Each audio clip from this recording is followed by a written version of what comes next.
Your thoughts? What? What? Who?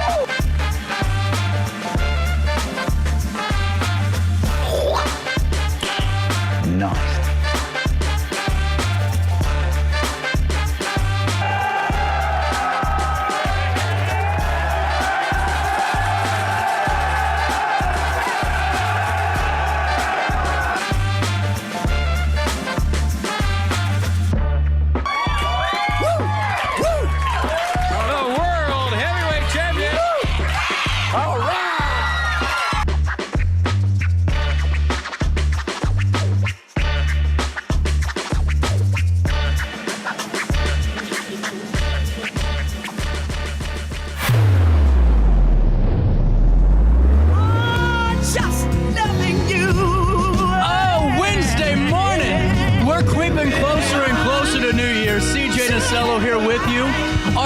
Show on this really fun week of shows as we're wrapping up 2023 right here on RiverBender.com, Roku TV, anywhere, everywhere you get your podcasts, as we are just celebrating the great year that we've had at our daily show. We keep growing. We keep becoming more and more listened to, and it's all because of you. And thank you so much for tuning in and being a part of it. We broke 1 million viewers just on RiverBender.com alone. No Facebook views, no any of that weird social media numbers they throw out there. Just pure data of millions plus tuning in throughout the day, whether it's live, on demand, and getting your daily dose of local in a talk setting, and it's no different today. We're going to be continuing this hybrid best of week, and I'm really excited for it. Coming up in just a few moments, we're going to be talking to Peter Allen with the Loading Dock, Bloody Bucket Saloon. There's a bunch of New Year's stuff to be a part of, and we're going to get the latest on ways that we can be a part of it. And then at the end of the show, after we replay our conversations with Annie Montgomery and Robert Riggs, we're going to be talking to Sherry with the Jersey County Arts Council. They've had a fantastic year, keep growing and growing, and I'm really excited for them. So why don't we get to that now? Those conversations await you on this beautiful Wednesday morning, right after a word from our very supportive sponsors. Since 1993, Sparks Junk Removal is always adapting to the needs of our clients. That is why we now offer weekly trash pickup for selected areas. Plus, we offer driveway-safe rubber-tired dumpster rental. Give us a call today at 618-781-1407 or visit us at sparksjunkremoval.net. Macias Insurance Agency, providing quality products with extremely competitive prices. As an independent provider, we source multiple companies to offer the best rates possible, covering auto, home, business, and life insurance. Our goal is to provide quality service that meets and exceeds customer expectations. You can rest easy knowing the Macias team is working round the clock to ensure that both you and the most important parts of your life are covered. Our qualified professionals make the insurance process easy so you can live carefree and focus on what matters most. Visit MaciasInsuranceAgency.com today to find out what our team can do for you. Not sure if you've noticed, but those advertised prices from the other dealers are just a bunch of blah, blah, blah. At Roberts Motors, the advertised price is the price you pay. And that, my friend, is great news for you. Don't fall for their so-called incentives that will leave you banging your head against the wall. Go with Roberts Motors. Prices you can trust and people you will like. That's the Roberts Motors way. And trust me, it's the way to go. Has free checking become a thing of the past? Not if Liberty has anything to say about it. With 3 free personal checking options and even a free business checking account, free is alive and well at Liberty Bank, the local bank that gives you free checking choices and more cashing in your pocket. Bank locally, bank Liberty. For more information, visit www.bankliberty.com.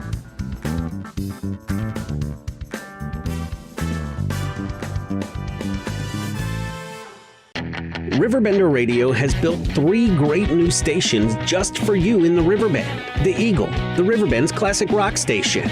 The Bridge, hit music for the Riverbend. And The River, today's country, and all your favorites. Check them out today at RiverBenderRadio.com. Welcome back to our daily show. Here's CJ.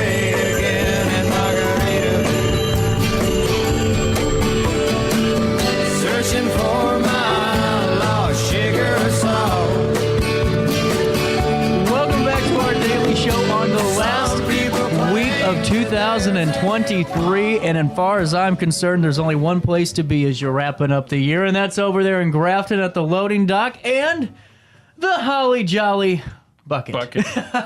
Peter, how's everything been there? Good, CJ. Thanks for having me. Well, it's always a great time to talk about the loading dock and everything you guys have cooking down there. And we were just, family came in from Florida, and the first place they wanted to go was the loading dock in Grafton. That's true. We love to hear that. First, I want to compliment you on your show and how you've grown this. It's really, Thanks, you've got a big format and a lot of followers, and congratulations to you on this. Thanks, man. I just enjoy it. It's nice not talking politics in St. Louis anymore. You're a good interviewer. We'll see how good you are, though, because I'm a bad interview. So you got to pull it out of me.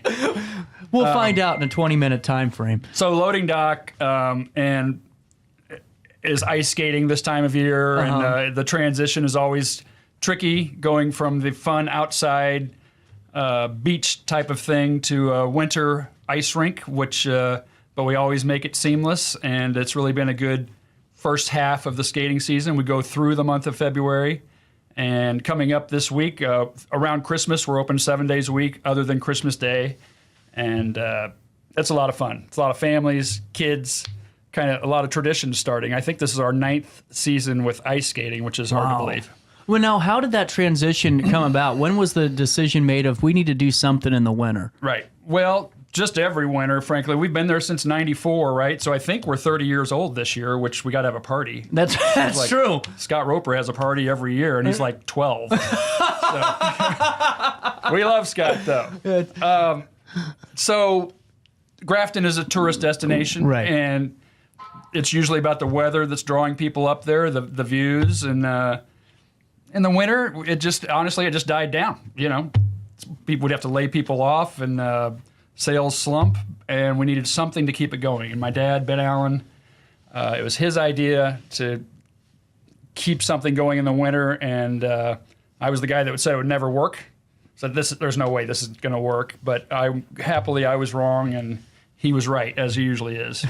Well, you know, I'm the guy, too, that always says, oh, what a terrible idea, you know? And next thing you know, here's like, you know, Chat GTP that I said would never work and all these things. Right. Well, it's a lot of work. You know, we own, there's a big chiller in the back, and we have all these rubber coils that we put out, and then you pump glycol through it, and that's what makes the ice. It is real ice, not plastic, which makes a difference to real skaters.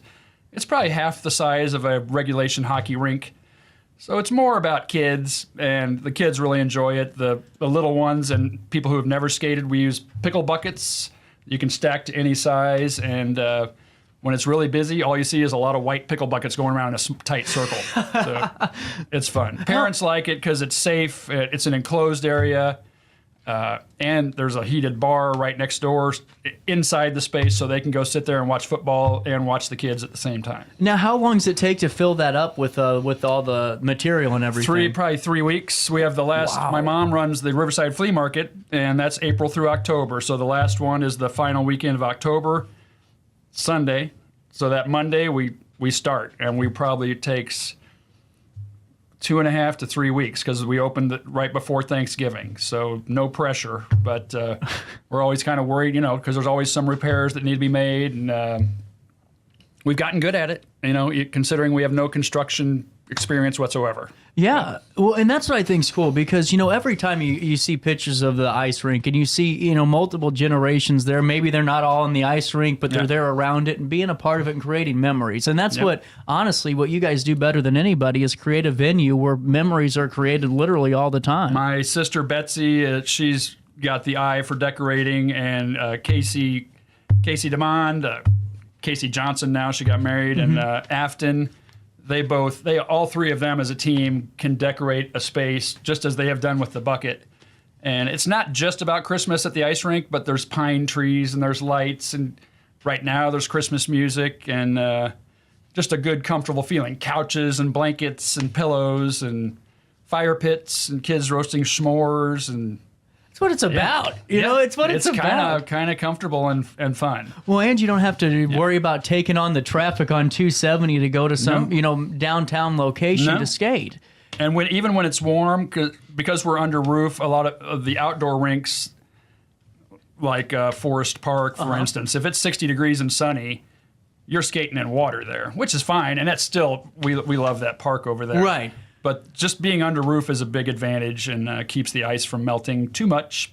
And It's always it's fun. I only skate once a year. I'll do a lap to test the ice, and then I'm done. So I don't good call. Head out there. Now, you guys have made a lot of additions to the loading dock in a couple of years. I know that the bandstand over there, the pavilion, the patio is beautiful. Are there some more things that you guys are planning on throughout the grounds? We're always trying to think of how we can reinvest and make it a little better. Maybe some a shade shelter over the front deck is my kind of dream, to get rid of some of the umbrellas. We have about 90 umbrellas when we're open, and it's a lot. But people need shade in those summer months, and so maybe, just an awning or something, but nothing dramatic. Yeah.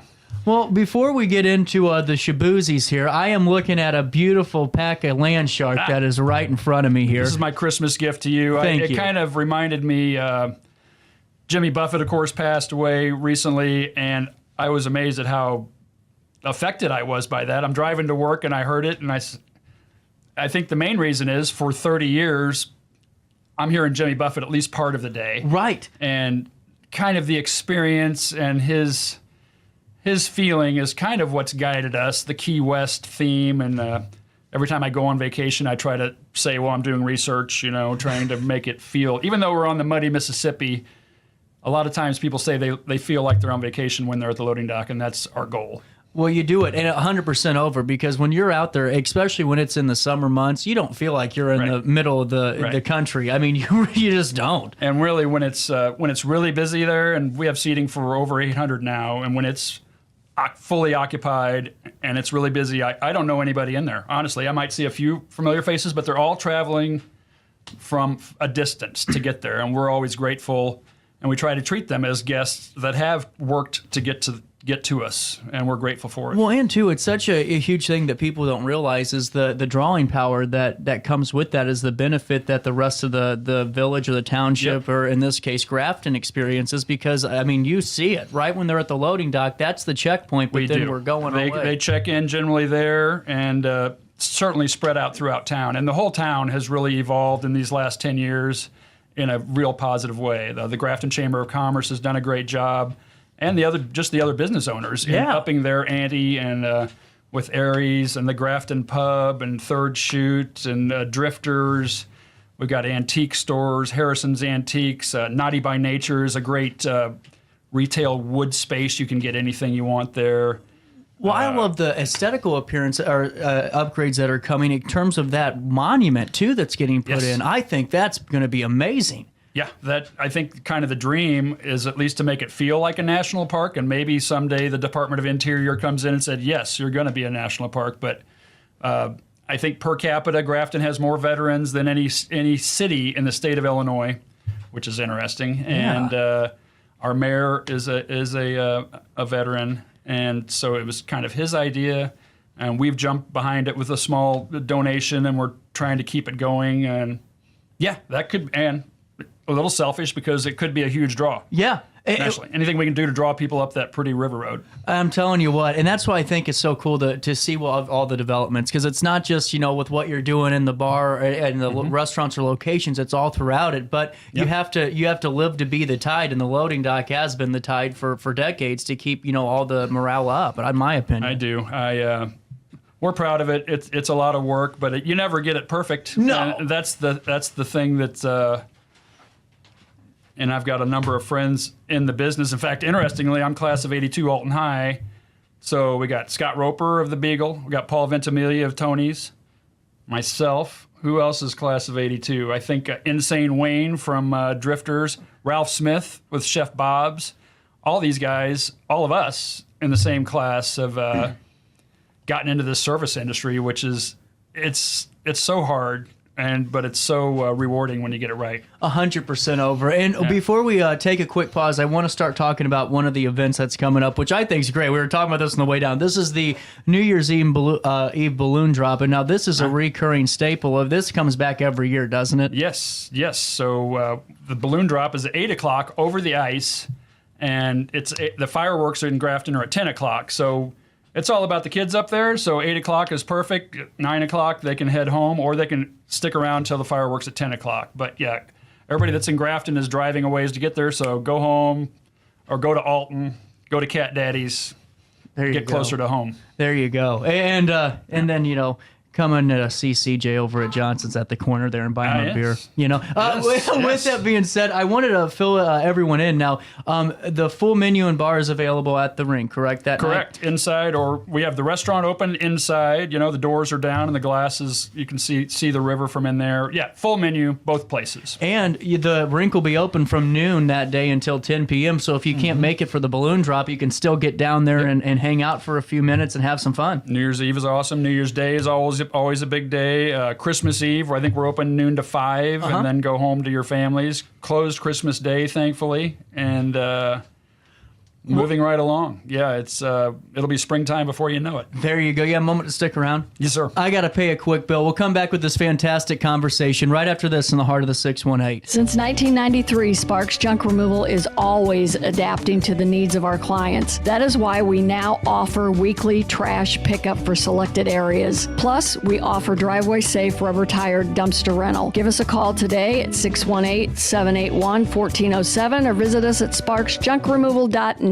Macias Insurance Agency, providing quality products with extremely competitive prices. As an independent provider, we source multiple companies to offer the best rates possible. Covering auto, home, business, and life insurance, our goal is to provide quality service that meets and exceeds customer expectations. You can rest easy knowing the Macias team is working round the clock to ensure that both you and the most important parts of your life are covered. Our qualified professionals make the insurance process easy so you can live carefree and focus on what matters most. Visit MaciasInsuranceAgency.com today to find out what our team can do for you. Not sure if you've noticed, but those advertised prices from the other dealers are just a bunch of blah, blah, blah. At Roberts Motors, the advertised price is the price you pay. And that, my friend, is great news for you.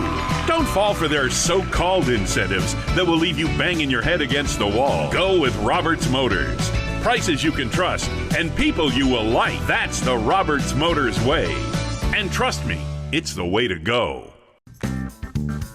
Has free checking become a thing of the past? Not if Liberty has anything to say about it.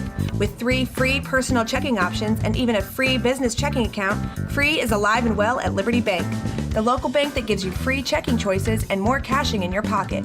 Bank locally, bank Liberty. For more information, visit www.bankliberty.com.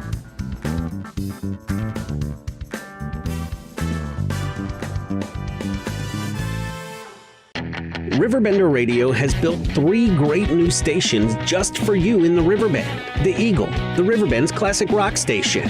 The Bridge, hit music for the Riverbend. And The River, today's country, and all your favorites. Check them out today at RiverBender.com. Welcome back to our daily show. Here's CJ.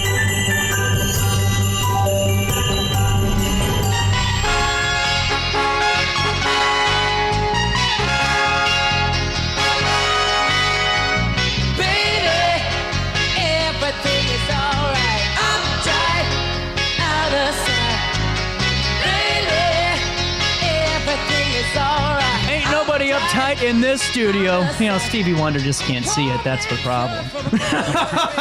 Oh, that's terrible. Loading dock, Holly Jolly Bucket. It was really cool. I had my dad's brother, Tim. He was in town, or his girls were in town, so they went on Facebook and saw this Christmas tree drink that you guys had at the bucket. What is the name of this? Oh, Christmas Tree, strangely enough. Yeah, that's been really popular. In fact, so popular that we can't find any more Christmas trees. So we're working on it, but it's good. We've got probably a dozen. In fact, I'll give you a menu to put on the screen, but a dozen drinks and shots that have been made up with the Christmas theme, and it's great. Some of them are just like the Tipsy Elf is just a rum runner. Lots of rum, pineapple, orange juice, a little grenadine, shake it up, and it's real popular in the summer, but if you put the name Tipsy Elf on it, it's popular in the winter, too. It's a seller regardless, I'm trying to pull this up because you have it right here on your Facebook page, too. The Tipsy Elf, the warm and fuzzy Red Rider.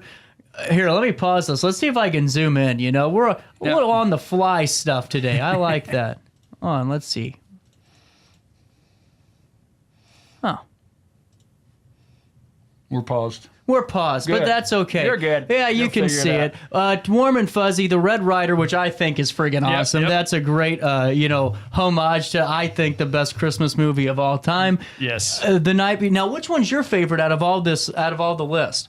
What's that green one? It's at the bottom. It's a shot. The Mom's. not Mom's Bourbon Slush. Although that is excellent. That's a frozen slushy drink with What about the bourbon and Grinch? special things. The Grinch, yes, that's become quite popular. It's got a little, I think, Oh. Malibu and some melon liqueur and maybe throw a cranberry in it or something. Funny story. When I was 21, 3 weeks ago, down at a certain establishment in downtown, not at Loading Dock, just at downtown. This is true. I said, "Can I get a shot of Malibu?" And I'm never going to forget that woman's face. She looked at me like, "What the hell?" Okay, Who does that? now let me see your driver's license. Right. 2 forms of ID. Yeah. You just turned 21. Is that what you said? No, I would tell people that 21 Gotcha. 3 weeks ago. Gotcha. Yeah, and that Gotcha. way it's kind of believable. Yes.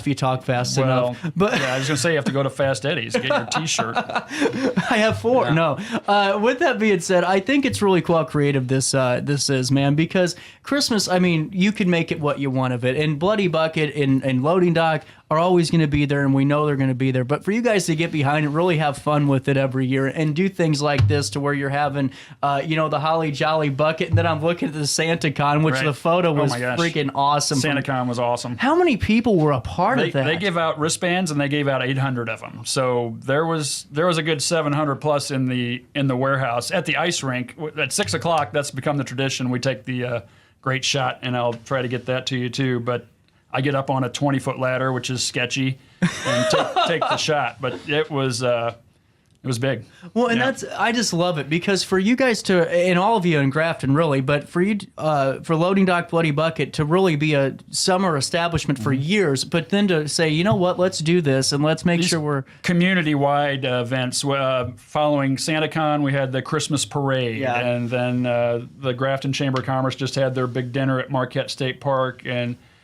a lot of the members and directors of the chamber are not necessarily business owners, but they appreciate the revenue that is brought through tourism to the general fund of the city, Yeah. which is about the only industry of Grafton. So we're happy to participate in that. absolutely. And now, not to cut you off, Peter, but for Bloody Bucket, what are your hours? Is it the same as the Loading It's Dock? weekends only, Okay. so Friday, Saturday, Sunday. People can go to bloodybucket.com and check out, but it's generally on Fridays. It's later, like 5 to midnight, and then we open early Saturday and Sunday, like 11 or 12 o'clock. Day drinking is preferred up there. Yes, we like it. Amen to that. I'm a big believer in the Yeah. day drink. So, yeah, the bucket is fun. In getting into, the last day will be January 2nd, so get it while you can. However, this pop-up has gone so well, we're already talking about Valentine's Day. We're thinking Love Bucket. Amen. Hell yes. The Love Bucket, and maybe the Lucky Bucket for St. Patrick's Day, and then we'll get into summer and we don't have to do any more pop-up stuff. There you go. But I think it's fun that you do that, and then it takes off. I mean, would you have thought really a Christmas tree cake would have been the damn seller point of the year? The name, nothing says Christmas like the Bloody Bucket. We had to change the name for Christmas anyway. Right. It's a little off color. Well, unless you're a diehard fan, then Right. everything's Christmas. People like it. It's really just what you'd expect in a cowboy saloon and gaming emporium, which is what it becomes in the summer. A big thing, too, is that your staff at the Bucket is really good. Your bartenders are great, and just like the Loading Dock, but it's the way that it's something that's special, but to have the talent to be able to communicate with anybody and anyone that's behind your They bars. do, and that crew, it just kind of rotates from the Loading Dock, so they all enjoy it. They enjoy a different aspect of bartending under the same business roof. There you go. It's fun. Well, and with that being said, Bloody Bucket on New Year's Eve, what are we looking like? We're looking at fireworks, which I believe are at 10 o'clock in Grafton, and they're shot off on the river right behind the bucket. We've got a beautiful patio looking out that way, so hold your tipsy elf and watch the fireworks after the balloon drop at 8 o'clock, which is a block away at the ice rink. And yeah, a lot going on. Well, and I think it's cool how you do the balloon drop because the kids aren't going to stay up till midnight. No, they Not like young it. kids. And the parents like it, again, because it's, they probably drove 20 miles to get there, and we got to get home, and they're all home before the amateur night starts. So one thing I wanted to ask you that I've never had before is, with Rigdon and just seeing how, Uncle and Grandpa and everyone's working together. What's it like working with the family? Did you think that you guys would be getting along and driving? Because it's a give and take. It's either a yes or no. It is. And no, surprisingly, it works out great. I mean, we certainly have our disagreements, but it's family, and we've all got the same vision. Yeah. And my dad, when he started it was his vision, and he said he was up there when the boatworks was just a dead factory. It had sat dormant for years, and he went up there, looked through a broken window pane, and saw that view of the Palisades and the river, the confluence, and said, this should be a great people place, a meeting place for people. And so it was his vision. Betsy and I have kind of run with it, but we still love it. And my mom and dad are still there every day and love it too. That's fantastic. Now, in terms of holiday stuff, any traditions that the Allens have you're willing to share with the audience? Only I hope to start one that we go somewhere warm. Somewhere in Florida. It's for more research. There you go. I'm thinking that too. I was telling people, is there any way we can have someone sponsor a remote studio for me out in Destin somewhere and I'll just hang out? Yeah, no kidding. Practice my golf game. Speaking of, that Ray Morales guy who's a player of the year and Hall of Fame and all that baloney. So we're proud of him, but, tired of hearing about it too. Well, what's funny? The other day, he said, remember that interview we did? No, and threw that toothpick at me. He's a good guy. I'm getting ready to go see him now, I believe. Are you really? Yeah. Well, Peter, thanks for stopping by. I've always wanted to get you on the show and to finally talk about all the things going on, and you're welcome back anytime to be able to talk loading dock, Bloody Bucket, or hell, anything you want to talk about. The seat's open and so's the door, man. Appreciate you, CJ. Thank you. No problem. We'll take a quick break here. We'll take a brief pause. This is interesting, Peter. So I'm off this week. Yeah, Land Shark. You can find it at the loading dock, Bloody Bucket. And what I think is cool is we're doing a hybrid show. So I'm doing 2 new interviews a day and then 2 old ones. So coming up next is a replay from one of the interviews I liked. Ann Montgomery was one of the first female sportscasters for ESPN and SportsCenter. Yep. I got to talk with her a couple of months ago, and she's talking about refereeing and some of the things that she's seeing and how she needs your kids to start signing up to be a referee because there's a big need. We'll take a quick break. I'll stay here and watch. There we go. And we'll come right back after this. Is it time to buy, sell, or even time to consider a short sale of your property? Meet Lisa Webb, owner of 3rd Street Realty. This local, women-owned, family-operated realty group has over a decade of experience in foreclosures, first-time home buying, and so much more. 3rd Street Realty prides themselves on holding your hand through the entire process. Let their expertise guide you to your dream home. Visit 3rdstrealty.com and start your journey with Lisa Webb today. I just got a new air conditioner. Top of the line. I bet mine's better. It's so efficient and quiet, I hardly know it's running. I've got you both trumped. I've got a Lennox. So do I. Barrett Heating and Cooling carries Lennox products to meet any budget. Don't gamble with your energy dollars. Call Barrett Heating and Cooling and start saving today. Lennox. Innovation never felt so good. With over 20 years of experience, Wilson's Tree Service has the expertise to handle all of your tree care needs. Licensed and fully insured, their team of experts are dedicated to providing reliable service. Plus, with a 24-hour emergency service line, Wilson's will always be there for you. Don't risk tackling that timber by yourself. Trust the local professionals at Wilson's Tree Service. Visit treeservicealtonil.org to get started today.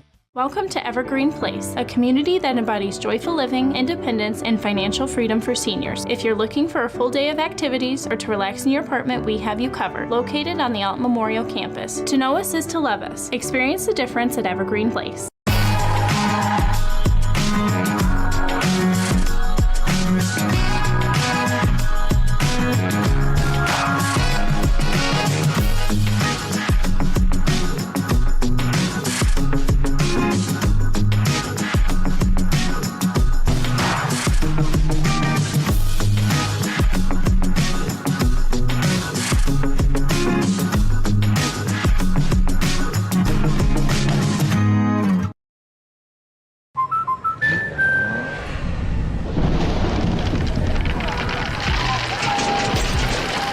Life's better when you're under our roof. That's because our expert agents will make you feel totally protected with the right auto and home coverage at the right price. Also, you can enjoy the dreams you worked so hard to achieve. American Family Insurance. Since 1993, Sparks Junk Removal is always adapting to the needs of our clients. That is why we now offer weekly trash pickup for selected areas. Plus, we offer driveway-safe rubber-tired dumpster rental. Give us a call today at 618-781-1407 or visit us at sparksjunkremoval.net. Not sure if you've noticed, but those advertised prices from the other dealers are just a bunch of blah, blah, blah. At Roberts Motors, the advertised price is the price you pay. And that, my friend, is great news for you. Don't fall for their so-called incentives that will leave you banging your head against the wall. Go with Roberts Motors. Prices you can trust and people you will like. That's the Roberts Motors way. And trust me, it's the way to go. When life throws unexpected challenges your way, you need a versatile legal ally to protect you. Sean Lentz, with over 12 years of experience, is here to help you in a variety of avenues. From personal injury to criminal defense and even semi-truck accidents, Sean Lentz has your back. Don't wait for the justice that you deserve. Call 618-465-8000 and see how Sean can help you today. Welcome back to our daily show. Here's CJ.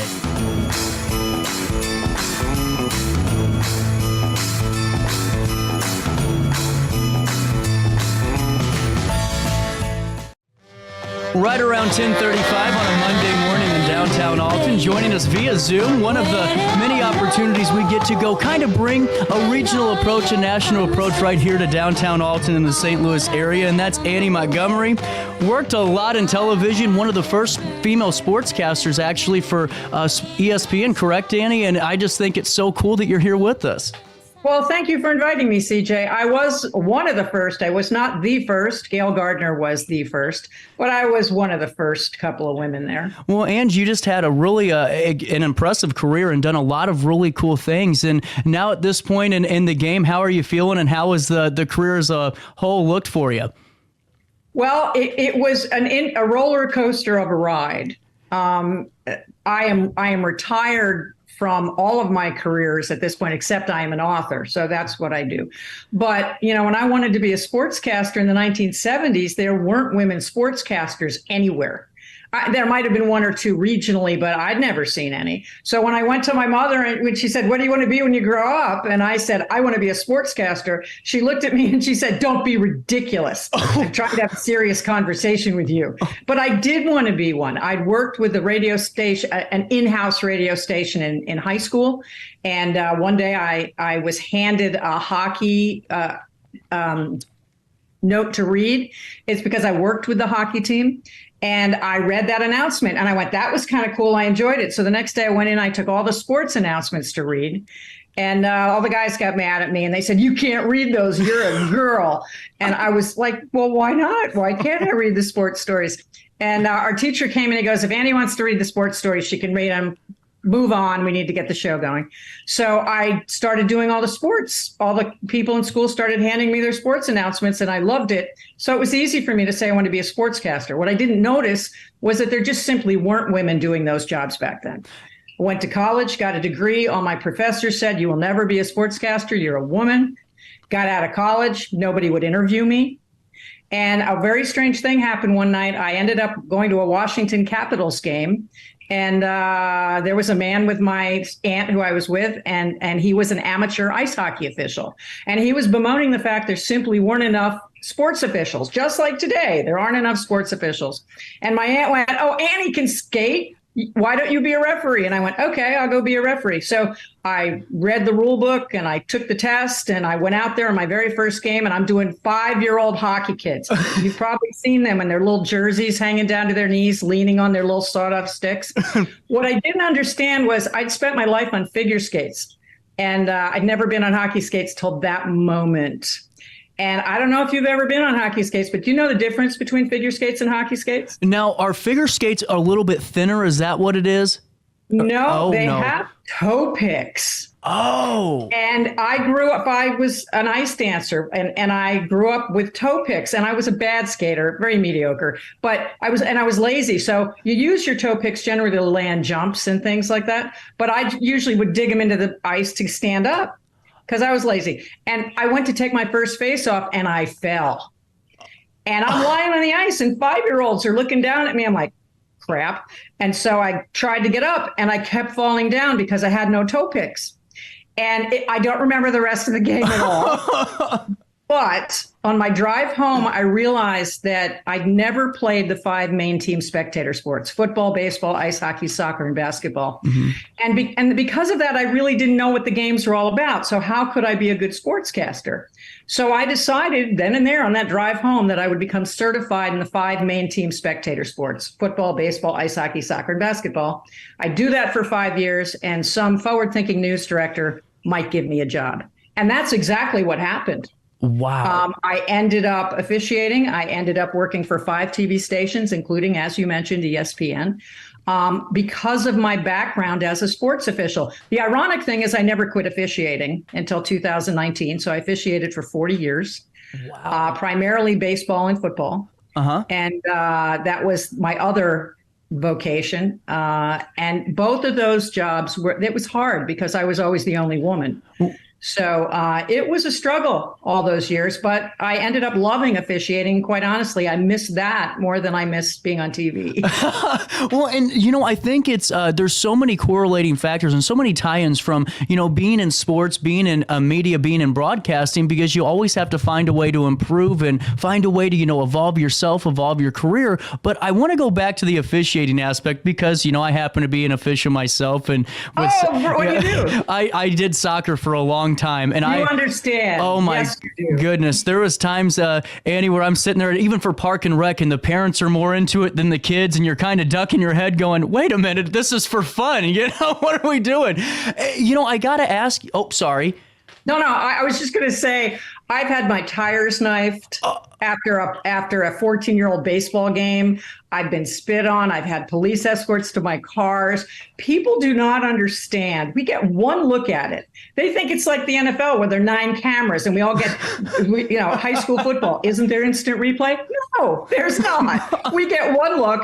That's how it works. I think anybody who has a child or a grandchild who plays a sport, once they need to go out there and call a few plays and see what that feels like. And I know you understand that, CJ. I have said that for years. And my dad, who's currently the head coach of one of our high school soccer teams, has said that for years too. If you really want to come out and watch and be a part of these games, officiate one and let us know how easy it is, Yes.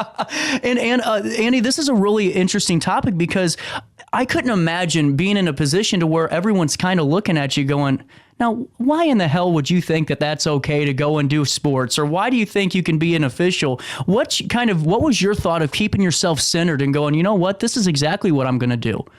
In the beginning, I was just oblivious to what I was actually getting myself into, especially when you consider that I was officiating sports that women didn't generally play. Mm-hmm. Today, I would be a hockey player, not a figure skater. But I grew up before Title IX. I didn't have those opportunities.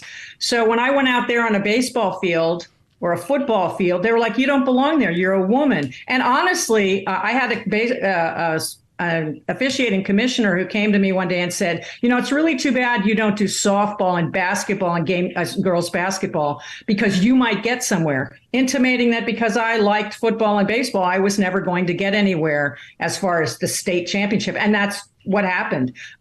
I was a football official and a referee and crew chief for 24 years, and my crew never got the big games simply, and they knew why. It was because of me. So all these years later, it's not really that much better. Right. And it was a struggle, but I loved it. Honestly, this time of year, Friday nights, I want to be out in the field. I want to be here now, packing my gear. Yeah. But I have too many broken bones and too many MRIs and too many surgeries. And you remember when they told us sports were good for us? Yeah. It was a lie. When you get old, it's not good for you anymore. So, yeah, I retired from football in 2019, and I can't remember exactly when I retired from baseball, but I never want to get hit with another baseball. Oh. And I hate to admit that. People go, oh, you're a weak woman. I'm like, no, I'm smart because I've been hit with 100 baseballs. And when you see people go to pro games and there's a screaming line drive into the stands and they're reaching for the ball, I am hiding under the seat. Thank you. I'm ducking for cover and grabbing my head. Like, you people don't understand. You've clearly never been hit with one of those. I'd rather be hit by 3 football players than with a baseball. Well, 10 times over. And, I actually, before, when I was playing soccer, Andy, I kicked football one year because the football coach was walking down the hallway and said, we don't have a kicker. Would you like to do it? And I said, well, why not? And we punted a ball 70 yards, and I will never forget the guy returning it on just a screaming run. And I thought, I'm going to tackle him. And he only weighed 130 pounds. And it was almost like the fly hitting the semi truck and bouncing off sideways. But it's just those in-game experiences, or while you're officiating, you kind of know, probably not ready to take a line drive or a tackle anytime soon. No, I have taken line drives in the field. Oh, people have no idea how many officials go down every year with injuries. And honestly, you understand, the only time they care about us is if we're not there. You're right. Is if it's game time and the officials haven't shown up, suddenly they all care. Yep. The rest of the time, half the fans there hate you, no matter what you do. And you have to have a pretty thick skin. And I am concerned because we have such a dearth of amateur officials now. They're having varsity high school games on Thursday nights, Friday nights, and Saturday now because they don't have enough crews.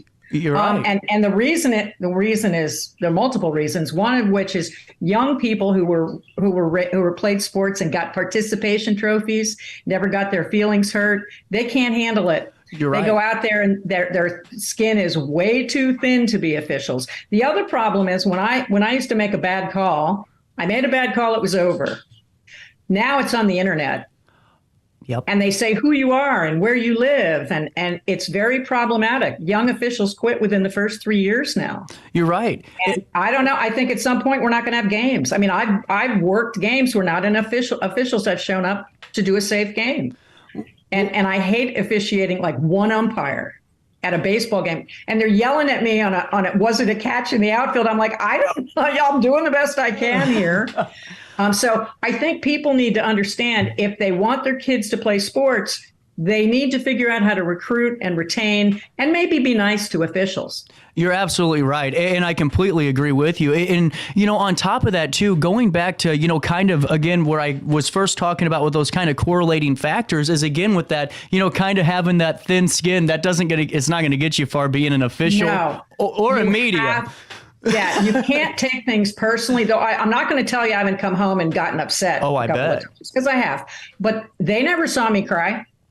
Okay, I take that home with me. Right. And it's very strange because people say, how could you have done that for so many years? I really don't know. It just became part of my DNA after a while. And honestly, the night I walked off the football field for the last time, I cried. Yeah. I cried.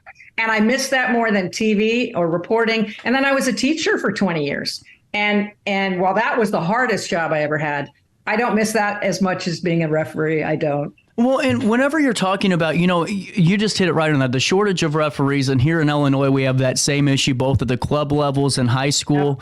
Yeah. And, I think it's so important to, like you said, make sure that we, inform our younger people and parents alike that there is an opportunity to go out there and officiate some games and be a part of it with your, student athlete, not at their game, but just saying that you can learn a little bit about their prospective sport, but also help keep on the longevity of it by refereeing the game and making sure it can be played.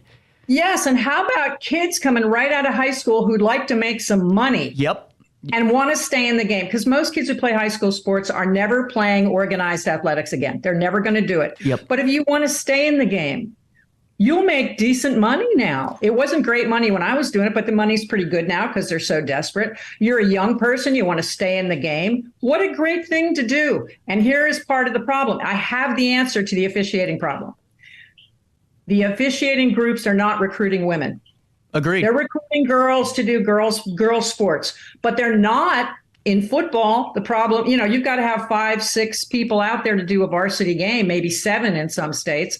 If you're not out recruiting, women are 51% of the population. Why aren't they trying to draw women into the games? And I've asked them about this. I said, you guys are complaining about the fact we don't have enough officials. There are a lot of women out there. And girls play sports today, not like when I was in school. Something like 42% of girls play sports today. Go recruit them.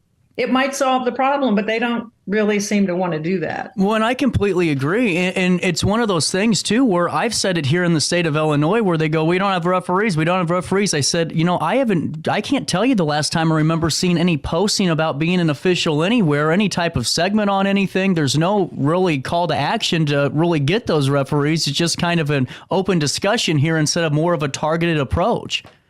Well, there's another thing that's an issue that people don't want to talk about. When I first started officiating, there were a couple of people who mentored me, a couple of men who'd been officials a long time, and they wanted to see me succeed. Today, that doesn't happen quite as much. Why? There's more money in it, and more people looked at Major League sports and went, hey, I want to do that for a living, because now there's money in it. So there's not many people who are willing to mentor young officials because they see them as nothing but competition. You're right. Now, the bad thing is that I think professional sports officiating will be disappearing with AI and all of that. I think eventually we won't have human officials on the fields. So if that's your goal to do that for a living, you might want to think about it. Well, you're right. And talking about money, I mean, in soccer alone, and I'm sure it's like this with baseball, too, and even some of the other tournaments around for other sports. I mean, you can make a very nice weekend pay of $400 or $500 refereeing a few games because there's such a need. Yes, and here, I live in Arizona, and here we have football and baseball year-round. So it's not a seasonal thing. I grew up officiating in the East, and it was seasonal. We only did football in the fall. Out here, it's constant. And then if you move up to college levels and have that desire to go to the pros, I mean, we finally have professional NFL officials. It used to be these guys were lawyers and teachers and policemen, and they only officiated on the weekend. Finally, they came to their senses and said, we need to pay these guys to do an actual living, and they're making good money. But I see this disappearing. And, I think when officials are gone, that fans will miss them, because now they've got nothing to scream at. It's not as much fun screaming at a machine, Well, I think that officiating is going to end, but for now we still need it. I agree. And certainly at the lower levels, certainly at youth levels, they'll need officials. Well, and I don't know how you feel about this at the youth level, Annie, but I think the role of an official at the youth level, especially park and rec, is, to monitor the game, to make sure, no one's acting out of line and keeping everyone in check, but also to encourage and help out some of the players. When I'm coaching or refereeing park and rec soccer, I'm not coaching the players, but I'm letting them know, hey, come back a little bit and pull both feet behind the line. Yes, of course. And that's... but the parents, I have a grandson who's 6, and we went to watch him play soccer, and the parents were pretty good about it. But I also know I've done enough Pop Warner football, I've done enough Little League baseball to know that you've got parents who look at a 10-year-old and are sure they're going to be a major league pitcher. I'm like, no, they're not. We're here to enjoy. We're here so kids can get out and get some exercise and enjoy it. And I've been in situations where all I wanted was everybody gone but the kids. Yep. I've done it before. Because the parents are crazy. I've done it before, Annie. I've sent the whole sideline off. I just said, hey, I've had enough of all of you. Get up, go to your car at halftime, and we'll finish the game. And you know what? When the parents scream at us the way they do, what does that teach the children? It teaches them to scream at us. I learned, as a teacher, you have to model your behaviors or the children will do what you do. And it can be extremely frustrating. And honestly, I can probably count on one hand the time people have said, hey, nice game, ref. Nice game up. Thanks for coming. It almost never happens. It's like the game's over and we're invisible now. But one thing you asked me earlier about some of the difficulties. And I know when I first started officiating, I thought everybody was screaming at me just because I was a woman, right? No, I was dressed like an umpire. That's why they were screaming at me. Yeah. So I had to learn to go, okay, this is not personal. I'm wearing a uniform everyone hates. So, you just have to have a mindset where you don't take everything personally. Absolutely. And then, Annie, before I let you go, because I've already been talking to you for almost 20 minutes now, I'm sorry. I just get into the official conversation. I am happy to talk. No problem. When whenever you started talking about officiating, that's just always a good subject for me because there's such a need for it. But I wanted to ask you, do you ever go back and think about, whenever you're getting ready to go into media and you're one of the first women sportscasters on ESPN, you're out there with the Phoenix Suns and you're going through your career in teaching, do you ever go back to some of your instances on the field officiating going, wait a minute here, let's bring it in because, such a little Johnny's parents were arguing with me or screaming at me for no reason. And now I have a little bit more mental fitness or, I can deflect some of these, consultants that are telling me to say something a completely different way or whatever comes at you. Did that ever help? It did. And I'll tell you why. My partner, Ryan, always says, you're so non-confrontational with people when people would be mean to me. And I learned in officiating, like if I approach a coach in the sideline, I have my hands behind my back. I'm respectful. My brain screams at them, but my mouth does not. So I have learned to tamp down my feelings and to just be as clear as I can. I learned a long time ago that if I made a mistake, sometimes officials make mistakes. Sometimes we blink, sometimes we're hungry, sometimes we're tired, sometimes we just got distracted. If I ever thought early on, I defended myself, but later on I would go to a coach and I say, you know what, coach, maybe we missed that. And we're going to do better on the rest of the game. We're going to hunker down here and we're going to do better. So if we miss that, I'm really sorry. And it shuts them right down. They go, okay. Whereas if you yell and scream, that gives them more ammunition. And I felt the same way when I dealt with angry parents or I dealt with other people who are upset. I don't raise my voice. Now at home, I raise my voice. However, I don't on the field or at school. Well, already, Annie, you saw Zoom's making us run out of time, but it's really cool to hear your insights on this, and I mean this, because for someone that's done a lot like you have and done so many cool things, to talk about the importance of officiating, and I think it goes into this overall picture of the importance of playing sports as somebody that's young. The youth need to be involved in them because it helps you learn, the importance of winning and losing and how to deal with those good and bad feelings of that loss, that win, or whatever happens. It teaches children to win gracefully and lose gracefully, and we need both of those in life. Absolutely. And if you could, real quick, I saw that you had a website with some books out there. Do you have a new one coming out, or did one just release? I have one coming out in June. Ironically, I do not write about sports at all. I write about fiction, about societal issues. I taught in a Title I school where kids had lots of problems. So yes, and you can find my books at AnnMontgomeryWriter.com. That's Ann with an E, writer.com. Thank you so much for hanging out with us today. And what the folks didn't see was, some of the hard work that you were putting in to make sure that you could come on the air for us today with some of the internet. And I really appreciate it. It was really cool to talk with you. And anytime you want to come back on and talk about officiating or any other issues, I would love to have you. That would be great. And I'll probably give you a call when my book's coming out. Oh, please do. That would be awesome. Thanks a lot, CJ. I enjoyed it. I did too. Thank you so much. And with that being said, we'll take a quick break, then we'll wrap up the Monday morning that was right after this quick one in the heart of the Riverbend. Since 1993, Sparks Junk Removal is always adapting to the needs of our clients. That is why we now offer weekly trash pickup for selected areas. Plus, we offer driveway-safe rubber-tired dumpster rental. Give us a call today at 618-781-1407 or visit us at sparksjunkremoval.net. Macias Insurance Agency, providing quality products with extremely competitive prices. As an independent provider, we source multiple companies to offer the best rates possible. Covering auto, home, business, and life insurance, our goal is to provide quality service that meets and exceeds customer expectations. You can rest easy knowing the Macias team is working round the clock to ensure that both you and the most important parts of your life are covered. Our qualified professionals make the insurance process easy so you can live carefree and focus on what matters most. Visit MaciasInsuranceAgency.com today to find out what our team can do for you. Not sure if you've noticed, but those advertised prices from the other dealers are just a bunch of blah, blah, blah. At Roberts Motors, the advertised price is the price you pay. And that, my friend, is great news for you. Don't fall for their so-called incentives that will leave you banging your head against the wall. Go with Roberts Motors. Prices you can trust and people you will like. That's the Roberts Motors way. And trust me, it's the way to go. Has free checking become a thing of the past? Not if Liberty has anything to say about it. With 3 free personal checking options and even a free business checking account, free is alive and well at Liberty Bank.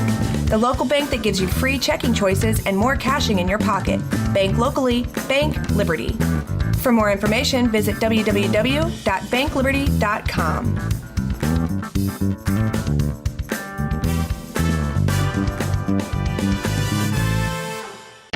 RiverBender Radio has built 3 great new stations just for you in the Riverbend. The Eagle, the Riverbend's classic rock station. The Bridge, hit music for the Riverbend. And The River, today's country, and all your favorites. Check them out today at RiverBender.com. Welcome back to our daily show. Here's CJ.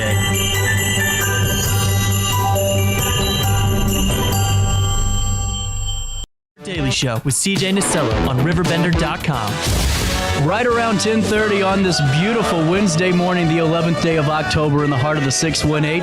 You know, time and time again the last month, folks, we've had so many great conversations with individuals from all over this country. And Robert Riggs is a Peabody Award-winning journalist. And, sir, you have had such an extensive career. To join us here in downtown Alton today and fill us in on some things is really cool. I hope your Wednesday's going well in Dallas. Well, it is. My wife was in a national championship horse show in Oklahoma City and did great. And we go back tomorrow for more. So we're real happy. I'm from an old horse family, and she's new to it, but she's the great horseman in the family now. That's incredible. My family had some race horses themselves, not with the pageantry, but more of the racing. And there's, to me, honestly, before we go into it, I think horses are the most intelligent animals too, and just really an art form if you can work with them correctly. Well, you know, many people are intimidated by their size. They're very much like a dog. Very similar to a dog, even in terms of smell, their olfactory glands and stuff. When they lick you, they then lick the upper part of their mouth, and which connects to their nasal passages, and they're actually smelling you when they lick you. I didn't realize that. Wow. Well, yeah. And, you know, Robert, I was going through your website and going through the lineage and just some of the really just amazing things you're able to accomplish, go see and report on for all of us here.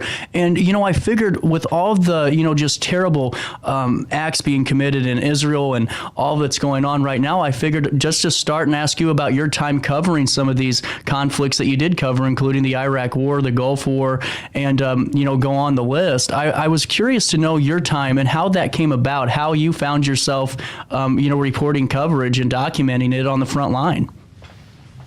Well, the background, what kind of drove it was that I'm a graduate of Texas A&M. It's one of the oldest military schools in the country, although it's civilian now. When I went there, it was transitioning from compulsory military to, you know, co-eds and else. But my uncle that I'm named after had gone there, and he was highly decorated in World War II. His class got called up from there. And, you know, my father, uncles, they were all World War II veterans.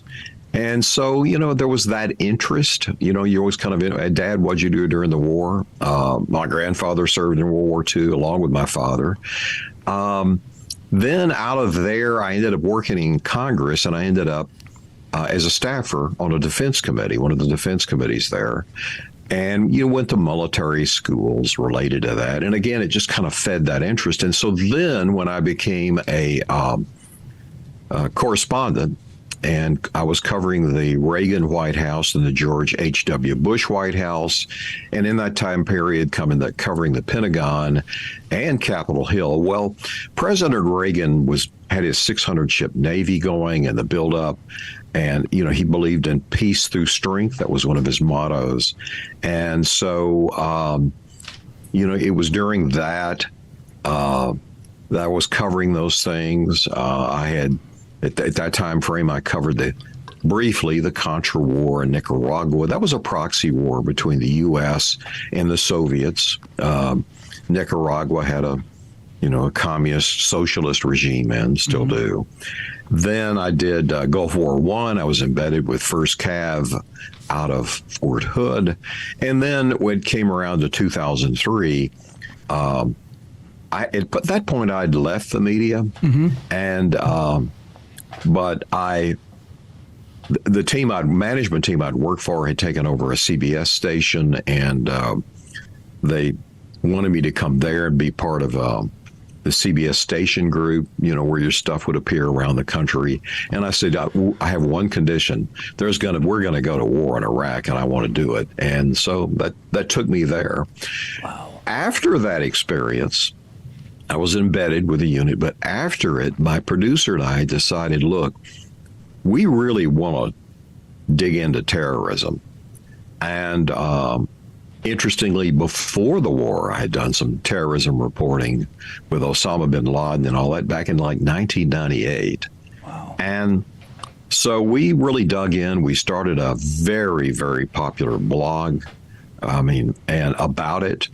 And where I'm going with this is today, the big target of our investigation was Hamas. Hamas in Richardson, Texas, they had a group called the Holy Land Foundation, which was kind of a front for their illicit activities. And they were running computer servers. They had a computer thing there. And we found out that those servers were being used to host videos that were coming out of Birmingham, England, trying to recruit soldiers. Their soldiers, they're terrorists, to kill U.S. soldiers with roadside bombs. And that really set us on that path. And we did a lot of reporting. Eventually, the FBI came in and they prosecuted some of the people. But, the person running it here, his brother was the leader of Hamas. Wow. So we did a lot of extensive reporting. We had sources that went inside hotel meetings they were having in ballrooms, and it was all aimed at, it really wasn't, it's interesting, it's not really just anti-Israel, it's anti-Jews. And if you look at their manifesto, it's about killing Jews. It's about eliminating Jews from the face of the earth. I think that's what you see with the slaughter going on today. Absolutely. Well, without a doubt. And sir, with all the investigative reporting that you've done on this and just leading up to it, could you ever foresee something, that's occurring today happening when you were first, kind of covering what was going on in Texas? Did you foresee this, or was this something that even, for Hamas is a little bit out of, on a grander scale? Especially after 9/11, nothing surprises me anymore. Yeah. Nothing after that. And, when we were embedded, there was a time you felt like journalists were off limits, they got a pass, they were neutral. But, I began to see, even in the Gulf War, that wasn't the case anymore. If you were an American, you were a target. Wow. And, I'm trying to think of his name. It was a CBS correspondent, great correspondent. They decided in Gulf War I to venture into Iraq themselves, and they got taken hostage. And I think they were pretty brutally beaten and treated until they were released. Wow. And during our invasion of Iraq in 2003, up in the middle of the country, we picked up 3 freelance journalists who were blackened, just covered with black and scraped and everything else. And they had decided that to just come in on their own, freelance, not with the military, not approved by the military. And the paramilitary group of Saddam, called the Fedayeen, attacked them. And their car blew up. They hid all night in a drainage ditch, and finally we were coming through and we picked them up, and they were a mess, but it just confirmed, you're American, they're going to come get you. And I had a close experience to my crew and I getting shot or executed when we were in Honduras covering the Contras. And it was from that moment on, I said, I will never do this unless I'm with the United States military. I knew that there would be medical care, there would be fresh water, hygiene, that sort of stuff. But, today, if you turn on CNN and Fox and the others, you will see reporters out there. Their crews are out there on their own. Now, you always have locals that are called fixers, but they know everything. They know the ground, and they can really, really help you. Mm-hmm. But, I had a close call that taught me a lesson. And then even with the unit I was in Iraq, we suffered the first casualties. We got hit by friendly fire from an F-16, which rang my bell. And, so I still have a few issues today, 20 years later from it. So you weren't totally safe. You're still in a war zone. Well, and I think that's what sometimes I think people, don't understand, but don't realize is, these reporters are out here and they're in just as much danger sometimes as the soldiers and the folks fighting the, actual conflict in that war. And what are your thoughts for, the likes of, I was just talking to you about Trey Yingst, who was doing a live hit and interceptor missiles are coming over him and he's getting his crew down to, the folks on CNN and all these major networks that are out there, reporting and documenting this in such a dangerous situation. What are your thoughts, just for them? Well, this is going to sound odd, but there's certain personalities that thrive on this. Mm-hmm. There is an adrenaline rush.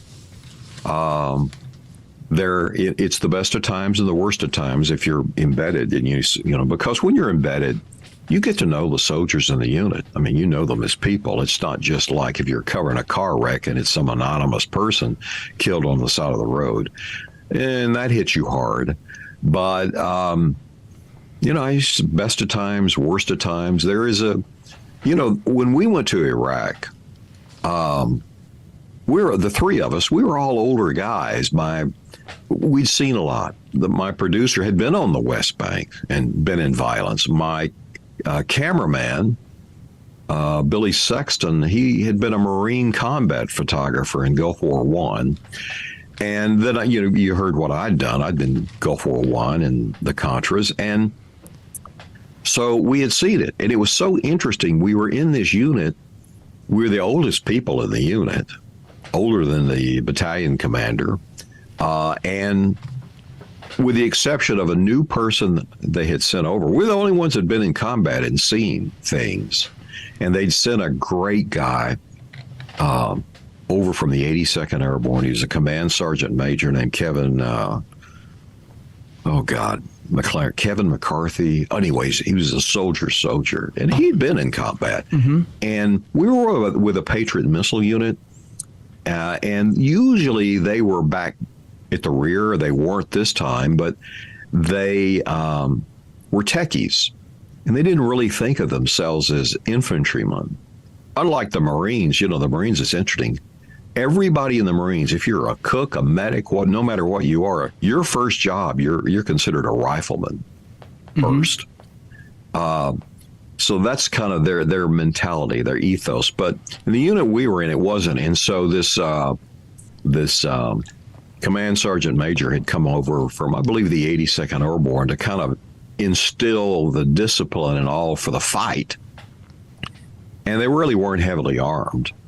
And so we could tell, because you're living with them beforehand, before the invasion, we could tell people they had no idea what was coming. The leadership did.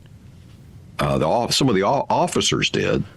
But, I'll tell a story. I remember being in a Humvee. This is with my crew, mm-hmm. before the war kicked off. And we were with a lieutenant who had graduated from the West Point, who'd been on the football team. And I said, Lieutenant, what's your proficiency with the M16? And he laughed about it. He didn't think that he would even need it. I'll never need it here. Well, they needed it. Wow. And the crew and I looked at each other like, he has no idea what's coming. What's it like to be in that spot, though, where you kind of, where and then, you're talking to somebody that has obviously no idea what's getting ready to happen. I mean, what's the thought there? What do you do? Yeah, it was funny. Before we kicked off, there was a captain who came over, and they were getting intelligence that things were going to be bad. They were going to suffer heavy casualties. And he said, I'd like to put M16s in your Humvee. And as in the embedding reporter agreement, there are a number of things you agreed to, such as you would not report your location. Many of us were reporting live. And, that's a self-preservation issue right there. Right. You would not report malfunctions with equipment to give the enemy advantage, and you wouldn't be armed. And so he came over and said this, and my producer just got hot under the collar, said, absolutely not. We signed an embedding agreement. We're not combatants. We're not doing it. And I looked at him and I said, look, Billy here, the cameraman, he was in the Marine Corps. He knows the M16. I know the M16 from when I worked in Congress and went to schools and stuff. But I said, I do know that it has a problem sometimes in the dirt of jamming. Just take the two of us out here and refresh our memory on how to unjam it. And if things get bad, if we're being overrun, we'll find an M16. Right. Well, we're not going to put it in here but we'll find it. It means self-preservation. And if you ever saw that show about the Vietnam conflict called They Were Soldiers, Mel Gibson, and that's a real story that really happened. I remember even studying it when I was in Congress. Well, there was a journalist there, and he picked up a gun and started fighting. Wow. And that was all true.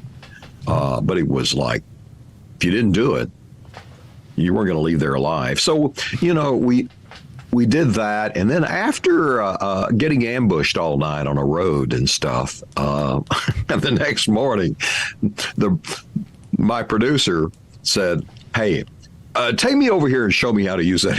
Oh, I bet. Well, yeah. And it goes back to what you just said, I'm sure, is, at that situation, it's unfortunately a kill or be killed situation, or, a fighter or end up not coming home potentially, what are you going to do? And, Robert, I was going to ask you, through all the conflicts you've covered, is there one that just hits you, more so than any of the others? I'm sure they all have their moments, and I'm sure that there's different points in the Gulf War and different points in Iraq and in the Contra, but is there one that, just time and time again you look back on with either, angst or any type of just, kind of thoughts about it that just stick with you? Well, it's 2003 because of 9/11, and I had never been shot at up close and personal. The Gulf War was an artillery war. You remember it ended in a few hours on the ground because of the air battle that had taken place. But this time, shot at up close and personal, and you knew everybody. And so there were casualties in the unit, and you knew everyone. And I'll tell you, the show Band of Brothers. And my father and uncles had talked about that whole band, that camaraderie. I can tell you that when you're under fire and you're in that situation, you really do become bonded together. Well, I'm sure. And, I know they say I remember at the military war college, they were talking about, you're not fighting for God at the end of the day. You're not fighting for country. You're fighting for that man or woman that's beside you to survive. Absolutely. Well, and honestly, I can 100% agree, and see how you would become, banded together, especially in those very tense situations too. And now, as you're, we're talking here, and I sent you an email and said, I would like to talk about, government stealing secrets from each other, because I do find that very fascinating with surveillance and all the ins and outs. But, with all this going on in Israel, I felt like this would be the better way to start the conversation, is to talk to someone that was there and has done this. And the one transitioning question I have to ask you is, do you cover, whenever you're going through multiple conflicts like you've done, is there I don't want to say a template, but is there almost a rubric or a guideline that you had with you almost mentally going, all right, here's where we need to be? Or is it something that you just have to be in the situation at that location and that conflict to figure out? First and foremost, it was like, don't be stupid. Yeah. Don't take an unnecessary risk. Be and think. But the way we looked at, and all the things I did was, I'm here with this unit. It's about the men and women in the unit. And this is kind of I don't know the big picture. I'm not sitting back at covering the Pentagon. I'm going to tell you the perspective of the war, what's happening in this unit. And did it that way. Yeah. Absolutely. And I went back, and I tell you, for this war, I went back and read a lot of the work of some of the great World War II war correspondents. I even went back and read the work of Edward R. Murrow, the famous CBS correspondent from World War II, reading his work, just kind of getting a sense, what were they, what did they focus in on? And so that's what we did. It was about the people. Wow. Well, and Robert, with that being said, on top of everything else that you've done, and whether or not it's covering conflicts to covering, the White House to, going all the way down the list, as we're kind of transitioning here now, more than halfway through, I'm sure with everything going on in terms of, Russia, Ukraine, you got Israel and Hamas, there's always that, surveillance game of, trying to gain the upper hand and stealing some secrets or maybe obtaining some of the keys to their success in this battle. Whenever we talk about something like that, what is the best way to define that? The government's, stealing secrets from each other. Does that come in terms of surveillance? Does it come in terms of leaks? Does it come in terms of hacking on a cyber scale? What's that kind of look like? Well, there's what they call human intelligence. Then there's electronic intelligence, and it covers a broad spectrum of things. This is a long time ago, but when I worked in Congress, one of my office mates had been in naval intelligence. There are other people in there had been in the CIA. And, we had fleets of submarines that did nothing but electronic intelligence, sneaking into Soviet ports and taking pictures of, for instance, the prop on an aircraft carrier, because the engineers could then back design the prop, and they could tell you what the performance of the aircraft, how fast it could go, what the propulsion system was. Other units, it's really, I remember when I came in as a young staffer, just my mind, a young kid, right. Mind blown by everything, because I ended up with a top secret security clearance. But, there were, quote, across Turkey, Air Force listening post that did nothing, but every time the Soviets launched a ballistic missile, they sucked in all the telemetry data.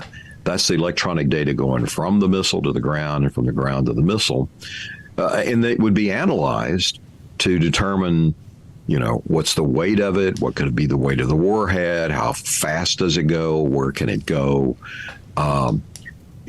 Down to I can remember being a congressional staffer and seeing the satellite photos of you could almost pick out a pack of cigarettes on the street in Moscow. The powerfulness of the satellite photos and the satellite photos of Russian ships in port and stuff like that. And then you've got the National Security Agency, the NSA, with others, but they're the principal ones. They're gathering the electronic data constantly. There's aircraft that are gathering it to analyze. There was a moment where the capability of the U.S. really got exposed back. This is when I was covering the Reagan White House. Do you remember the Korean jetliner got shot down by a MiG fighter, and the Russians tried to deny that, they had done it and everything else. Well, we were sucking in electronic data from everywhere. And so like a day later or 2 days later, Reagan released a recording of the MiG pilot talking to the base and getting instructions to shoot the plane down. It's amazing. Now, it exposed just how good our system was, but Reagan felt it was important for the world to know. And the technology has gone so far beyond that since then. But look how Israel was surprised, and I'm presuming our intelligence agencies were surprised. And my kind of speculation is that Hamas was using old-fashioned messaging methods of people carrying messages and moving messages and never putting anything out on cell phones or any of that sort of stuff. And with that, is it one of those things where as countries evolve, do they forget about some of those, early, forms of communication? I won't say early, but more of those kind of traditional forms of communication. Do those just get overlooked when you're in that situation because of all the advancements in technology? Do you forget about a few of those, you think? I think so. I can see that you kind of get married to what's working and what you're into. And you have other, you got younger generations doing it and who maybe don't have the depth of experiences of the past to know. Well, and on top of that, too, I don't want to put you on the spot with this. It's just a question because I keep seeing this brought up time and time again. And I figured, you know a lot more about this than I do. And that is when it comes to, you have pundits on the news right now talking about the $6 billion that was unfrozen just about 9 days ago. Do you see that as a correlating factor to why, this conflict, arose the way it did, or was that just one of those things that happened, but this was already in motion, months or years ago? My understanding is, although it had been unfrozen, it had never been released. The money had not been sent. What I believe the correlation is that the Saudis were on the verge of doing an agreement with Israel, and it would have, in essence, making peace and having a relationship, and it would suddenly have changed the whole political dynamics of the Middle East. And the Saudis are Sunni, and the Iranians are Shiites, and they hate each other. It goes way, way back in that religion. And so I think it was more about that. I think it was more about trying to just upset that agreement. Is also this is like the 50th anniversary of Yom Kippur, of that surprise attack. So I think that played into it as well. Very fascinating. And like I said, I wasn't saying I knew it just, whenever I know that somebody has a little bit more insights on something, I always like to ask you because I'm not the expert and I don't, try to be either. And as we circle back to Robert, this has been such a great conversation and such a good one too. Really cool to hear some of these insights. I got to ask you, over all the things you've done covering the Reagan White House, which I'm sure would have been just a really cool thing to be a part of and just, kind of witnessing all the way down to working in Congress and beyond. What was the one moment, that one time period that you felt most suited in what you were doing? Was it the Reagan administration? Was it all the interviews that you've done, throughout your career? What's the selling point, the sticking point for Robert Riggs and your tenure? Well, it's so interesting, like covering President Reagan, George H.W. Bush, other things on Capitol Hill. I covered all the peace treaty agreements that Reagan was doing with the Soviets to reduce the nuclear arsenal and stuff. You don't realize until years later, you were really there at a moment of history. That's not occurring to you then. But as far as stories and reporting that are consequential, I go back to the 1990s, and I exposed a corruption scandal in the Texas parole and prison system in which they were letting inmates that had been on death row out, and they were committing new crimes, and one of them was a serial killer, should have never gotten out. There were even allegations there was a cloud of corruption over his release. The day he walked out, he started murdering women again on a 3-year spree. But I exposed all of that, and my reporting prompted a nationwide manhunt for him. The reporting led to a complete overhaul of the criminal justice system in Texas. Wow. It led to Governor Ann Richards and members of the Senate getting behind the largest prison expansion in history. And I started a true crime podcast in late 2020, and the first 17 parts are about that killer. Wow. He's probably one of the worst serial killers in U.S. history. That's not just for me. I mean, I was told that by some of the behavioral science unit investigators at the FBI that you've never heard of. There were a number of things. He was always overshadowed. But I did that. Then we did a television documentary about him called Freed to Kill. It's on Fox Nation streaming. It's been It's won a number of awards. It's been a hit there. It really is a documentary about what happens if you let violent career offenders back on the streets and the danger of putting people in. So there were so many changes around that. And that's really got me on the kind of back on the crime beat now of doing other shows, podcasts. We're doing things with Texas Rangers, former retired U.S. Marshals, sheriffs here, homicide detectives. So on my podcast, which is called True Crime Reporter, when you hear it, you hear from the real investigators. We're not reading something that we've taken off the internet or plagiarized from a book. And frankly, I believe most true crime podcasts are doing that. Yes. You're going to hear the real people, the real story from out of their mouth. Wow. And honestly, I did not and this is just showing you how much of a long day it's been over here in Alton, Robert. I did not realize that you were behind Freed to Kill. I've watched that before, and it's just fantastic. I mean, really just a fantastic piece. And, before I let you go, we got about 4 minutes, and this is, I have to ask you, is there any story from the Reagan administration or even the H.W. Bush one that you maybe can tell now that you've, had to keep under the lid, or just one of those? Because to me, I don't know if this happens. I always imagine as the president of the United States, there's always some weird things that happen to lead to, whether or not a bill is getting passed or whether or not some action's being taken on an item. Were there ever any of those weird circumstances in a White House that you covered that led to an overhaul or a bill being passed or any type of conflict resolution?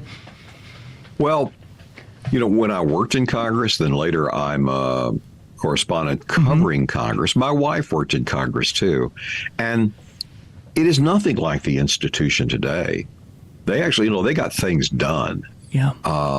You really didn't speak ill of anyone else. That was very rare. I'll tell you a funny story. I mean, there's stories like this. There was a congressman named Wayne Hayes, and Hayes became chairman of the House Administration Committee. Well, nobody wanted that chairmanship. They thought, well, that's a dull committee. There's, they're not doing big public policy issues. What it was is that you were in control of office space, office supplies, other printing, the printing presses, parking and all. But he was quite a politician. And what he realized is that, look, I can hold this over members' heads, and if they don't vote for my bill, I'm going to punish them by turning off the lights in their office. And he was doing this kind of stuff. He was really wow. There was a funny side to him that was mean. And I we were young guys, and I knew a guy that worked on his staff, and I'll never forget, he asked us to go to dinner with Wayne Hayes one evening, and we're at a very popular, where all the politicians hung out, steakhouse, and he was kind of like the Rodney Dangerfield of the room. And it was funny, but boy, it was a lot of expensive other people. And it was a great story that some member really had gotten up and got the votes to block this bill that he really wanted for his district. And when that member showed up the next day to park in the Rayburn House office building, the officer stopped him and said, "No, you don't have parking here." What are you talking about? I've had parking in here for years. And, well, you don't have it anymore. Well, where am I supposed to park? And he says, well, according to Wayne Hayes, you're to park up in Maryland. Yeah. So he'd taken all their parking spaces. Wow. Teaching them a lesson. Now, the funny side of this is that eventually he had a secretary in one of the committees, a buxom blonde named Elizabeth Ray. Google it. She was an aspiring entertainer. And so she came out with a big spread in the Washington Post leak that she was his mistress and she didn't know how to type. She didn't know how to type. I'd seen stuff. And then, so that cost him his job. He got ousted from office, that sort of stuff. Then that was it. Wow. And then she went on and attempted to be a Las Vegas singer. And really didn't have the voice for it. Well, but I used to be amused by stuff like that anymore. It seemed I think would have been a more fun place to cover or work than now when everybody's it's a blood sport. Well, you're absolutely right. And Robert Riggs, as time's running out, I can't thank you so much for your time. And if you ever have any time to come back on again and fill us in on even more insights, I'd love to have you, sir. Thank you so much. Sure. Thank you. You ever got any questions? Is it time to buy, sell, or even time to consider a short sale of your property? Meet Lisa Webb, owner of 3rd Street Realty. This local, women-owned, family-operated realty group has over a decade of experience in foreclosures, first-time home buying, and so much more. 3rd Street Realty prides themselves on holding your hand through the entire process. Let their expertise guide you to your dream home. Visit 3rdstrealty.com and start your journey with Lisa Webb today. I just got a new air conditioner. Top of the line. I bet mine's better. It's so efficient and quiet, I hardly know it's running. I've got you both trumped. I've got a Linux. So do I. Barrett Heating and Cooling carries Linux products to meet any budget. Don't gamble with your energy dollars. Call Barrett Heating and Cooling and start saving today. Lennox. Innovation never felt so good. With over 20 years of experience, Wilson's Tree Service has the expertise to handle all of your tree care needs. Licensed and fully insured, their team of experts are dedicated to providing reliable service. Plus, with a 24-hour emergency service line, Wilson's will always be there for you. Don't risk tackling that timber by yourself. Trust the local professionals at Wilson's Tree Service. Visit treeservicealtonil.org to get started today. Welcome to Evergreen Place, a community that embodies joyful living, independence, and financial freedom for seniors. If you're looking for a full day of activities or to relax in your apartment, we have you covered. Located on the Alton Memorial Campus. To know us is to love us. Experience the difference at Evergreen Place.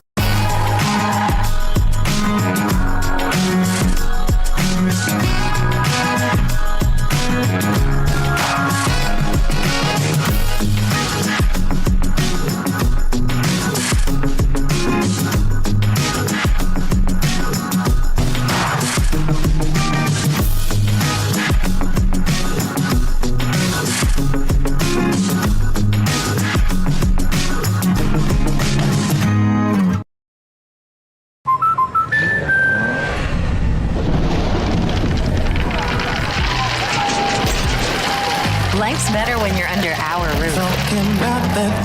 That's because our expert agents will make you feel totally protected with the right auto and home coverage at the right price. Also, you can enjoy the dreams you've worked so hard to achieve. American Family Insurance.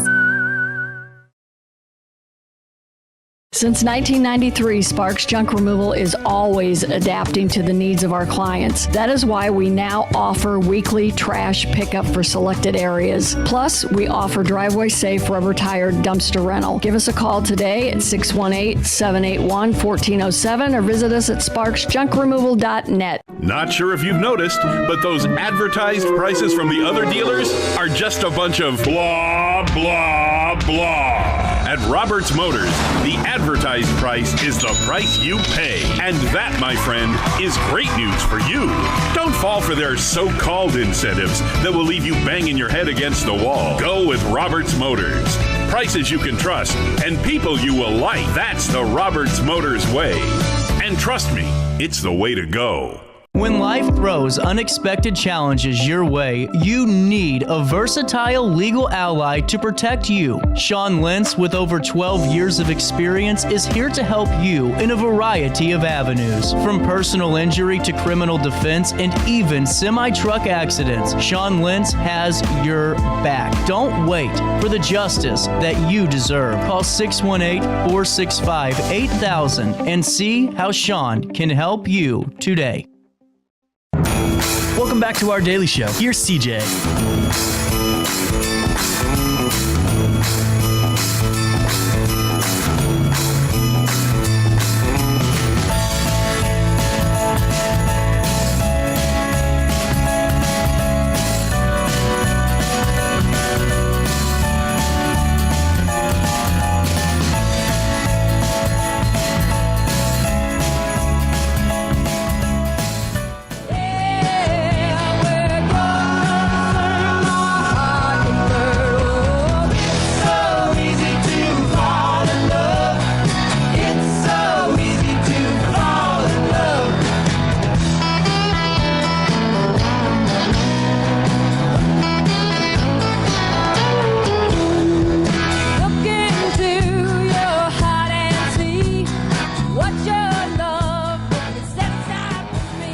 Here we go. Welcome back to our daily show as we are wrapping up 2023.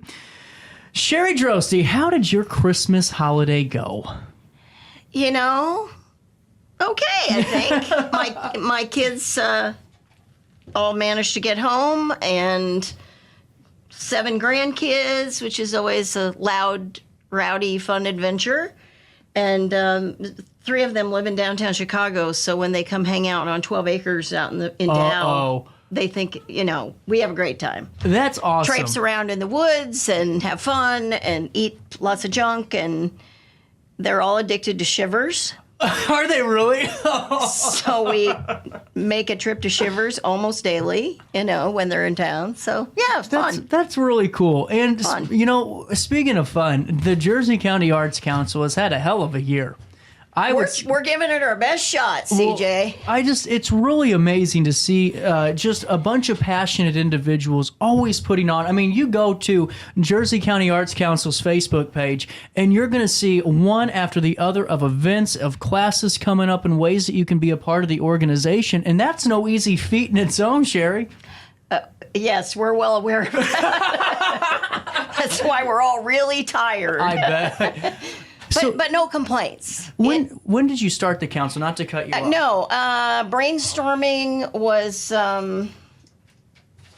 September of 21. Okay. Had about 35 people who showed up one night and said, I said, hey, let's just hit all the possible questions and throw out ideas. It was fabulous. Their interest completely exceeded my expectations. So that was inspiring because it validated my belief that the community could support such a thing. Mm-hmm. We actually started with programming March 1st of 2022. Mm-hmm. So we're just shy of 2 years. We have a track record that I'm really proud of. As the volunteer director, there are lots of hoops for that sort of thing. I write the grants. I do that kind of stuff. But we have some really great people who take care of like our Facebook and who help with the volunteers and schedule events and what have you. But right now, just shy of 2 years, we've interacted with over 7,000 people. That's incredible. And what I think's cool is this was something I think Jersey County needed because, there's always some great organizations around everywhere. Oh, yeah, absolutely. But to really add this component to where you're focusing and dialing in on the arts and not just, here, let's go look at this painting, but let's do this together as a community. And that really is our mission. Jersey County is a really great place. I mean, I'm a transplant. My husband and I moved there 40-something years ago. Really? We're from Godfrey. Okay. But we moved there and we've loved it. Great people, small towns, rural setting, which we both grew up in, so we appreciate that. I think the idea was we have our Jersey 100 school district has always had a reputation for a great fine arts program, music, theater. We didn't really have other outlets, and that was my inspiration. I had been in a really small town in Kansas where they were like, no money, no nothing, and the couple people said, hey, we need to have some stuff for people, and they did it, and it's still going 50-plus years later. Wow. So I was like, oh, man, if they can do this, we can certainly do this. So this brainstorming meeting turned into let's try all these things. And our mission is very simply provide creative arts, no parameters, whatever that means. Right. Arts opportunities for folks in our county and in the surrounding areas because we have Calhoun, Greene, Macoupin, all small counties, all limited resources. Lots of folks who maybe aren't comfortable to drive to St. Louis and go do whatever. So risk their life. Yeah, cross the river. So we just said, hey, we're going to look at whatever's out there. If we can make it available to folks, put on a field trip, whatever it is, let's do it. I just think it's really, I mean, to me, especially in the rural communities, because something that I started really focusing on this year is just talking to a few of the EMS providers and really just the things that I would take for granted being on Alton and being in Godfrey, right? And I mean, just like, when EMS are getting an ambulance service, if you're in a rural part of Jersey County. Doesn't look quite the same in Dow. Exactly. Yeah. And just like events like this, to be able to say to the older citizens or the younger ones or both of them, if it's a grandma, granddaughter, mother, daughter, son, daughter, who name it, to say, hey, once a month or twice a month or 3 times a month, I know where we're going for some good quality home felt entertainment. We've had grandparents and parents who come in with kids and do a painting, a joint painting class. Yeah. I organized a field trip for the last fall that we rented a bus and took a busload of people to the nighttime Chihuly exhibit. Oh, wow. And folks were like, oh my gosh, I'm so excited to do this. I haven't been to the garden in 15 years. I'm scared to drive over here. Yes. So we ordered box lunches. We had a bus. Everybody pitched in. The Arts Council we have money set aside for things like this, where it's like, okay, we're going to pay the bulk of the bus transportation. You buy your tickets. Let's make sure we expose you to these kinds of opportunities. They were elated. We took a group recently to Ruby Wren and did a charcuterie class. We have an authentic German pretzel making class coming up before Super Bowl Sunday. Oh, wow. When will that be? Early January. Haven't set the final date yet. Heck, yes, I am all in.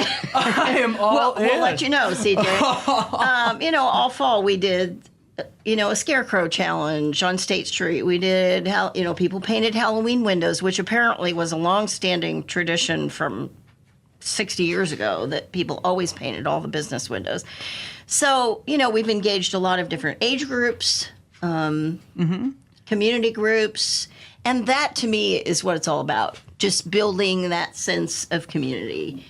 I'll take it a step further, Sherry. I think it's more than that too, because in a society where, listen, I can't even hang out with any of my own age anymore. I don't connect with the whole, let's look at this influencer and let's buy these shoes. I just can't, and I don't like the way things are going. Bravo, CJ, bravo. I think so many people are too, where it's like, why am I going to risk exposing my son, daughter to something that could be dangerous, or I don't know if it's, monitored, or I don't know what they're exactly, when there's so many opportunities in the form of art, no matter what type of art you're looking at, painting, drawing, color, any embroidery, all of that fun stuff that can be done where that child knows you don't have to have a beer in your hand or you don't have to have a vape in your hand to have a good time and be the life of a party. You can still be enjoyable and enjoy at the same time. One of the funnest holiday things that we just finished, and you're probably aware of it since you pay attention, is the Christmas tree. Oh, yeah, I did receive the crocheted Christmas tree.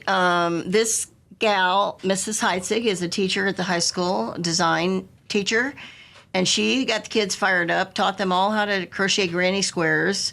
She started having sessions at Germania Brew House on Sunday afternoons. Anybody in the community could come in, and we literally had folks from age 8 to 90 who came in. The 90-year-old lady was so great. She said, well, this is really wonderful. I didn't come for a long time because I thought it was just if you didn't know how. Yeah. And we're like, no. Everybody come, bring your stuff. We'll bring yarn. We'll bring needles. Come in. Let's teach each other. Let's have fun, have a coffee. Germania was fabulous. And one of the coolest things that came out of that was not only the community they built of these folks who either learned how to crochet or improved their skills, or 90-year-old lady teaching an 8-year-old, literally. Right. She observed this little girl was really struggling. And she said, I think I can help you. Because she realized that the little girl was left-handed. And she said, I'm left-handed too. And my mom taught me when I was a little girl. And she wasn't left-handed, but she taught me. And she said, I think I can help you do this. So she sat with her, showed her what to do. And when it was all said, the little girl ended up with an 18-inch chain of yarn by the time she left. And she was beaming. The lady was beaming. But before they left, she said to the little girl, I hope you'll keep doing this. It's a great hobby. You can make all kinds of cool things. She said, and I want you to have this. It was a crochet hook that her mother had given her when she was a little kid. Oh, wow. I mean, she had a whole bag of crochet hooks, but she said, I want you to have this, and you learn how, and you pass it on to somebody else. And see, that's where we want to be. That's what I think that's what we've been missing as a society for so long. Is just that connection. Yeah, and I guarantee you that if that little girl in the next couple of years pulls out that crochet hook or the pin and uses it, she's going, oh my goodness, I remember I was at that. Or 5 years from now, when her mother or grandmother goes, well, you were over at this class, and this lady saw that you were left-handed, and I mean, it leads to those long-lasting memories that only arts can create. Well, and the other thing that was cool about that whole project, it was very much a collaboration. We had the high school welding students under the direction of their instructor who welded the entire frame for the thing. It's like 15 feet tall. They welded the steel. The steel was donated by Hamilton. Oh, wow. They donated the steel for it. And the construction kids got in on the act and put everything together. They put netting around the outside. They taught those boys, they were almost all boys, they taught them how to stitch all the panels of granny squares together so they could attach them. It was so cool to see all these people working together, and they ended up with over 2,500 squares in that tree. That's really cool. And it has become like a highlight of, oh, have you seen the Christmas tree? Driving through town and go check it out. Taking pictures there. So we're just, continually looking at what's interesting, what enhances where we live, what captures people's imagination and their interests. And you're doing a good job of it, Sherry. I mean, that's the big thing is, there's so much good that's coming out of this. And that's what I think you guys have to be so happy about. Is there is a lot of good, and no matter I saw in the news a couple of weeks ago that unfortunately a scarecrow situation, and I hope it all gets resolved. But for one scarecrow situation, you have 800 great things that happen because of it. And absolutely, can we take a quick pause here? Absolutely. We're going to do this. We're going to pay one quick bill, and this conversation continues right after this in the heart of the 618. I set the thermostat so my house would be warm when I got home from work, but the kitchen is still cool. At Barrett Heating and Cooling, we stand behind every Lennox system we sell. My dealer said he'd take care of everything. At Barrett Heating and Cooling, we understand everyone wants prompt, professional service. Turns out it wasn't my furnace after all, just a little something blocking the vent. Pretty smart dog if you ask me. For service you can count on, call Barrett Heating and Cooling. Lennox, innovation never felt so good. You won't find a better health club than Nautilus Fitness Center. More cardio, more free weights and equipment, more classes, a swimming pool, and more. If you're serious about your health and want to make a change, then stop thinking about it and visit Nautilus Fitness Center on Industrial Drive in Alton. Don't fall for the hype you get from the other health clubs. Nautilus is the Riverbend's premier health club. Has been for years and will be for years to come. Get to Nautilus Fitness Center and get started on a healthier new you.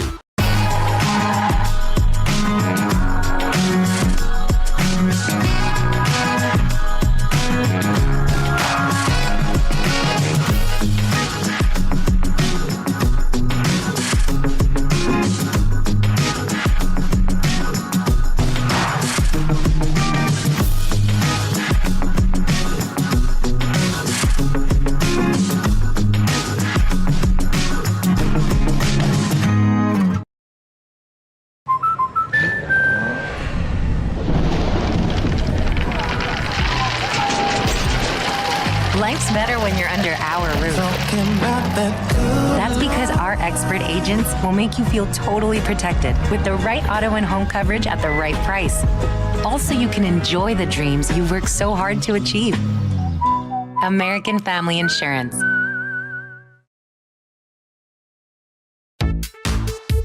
For the biggest selection of pre-owned cars, trucks, and SUVs in the Riverbend, visit AltonToyota.com or stop by their location on the Homer Adams Parkway in Alton.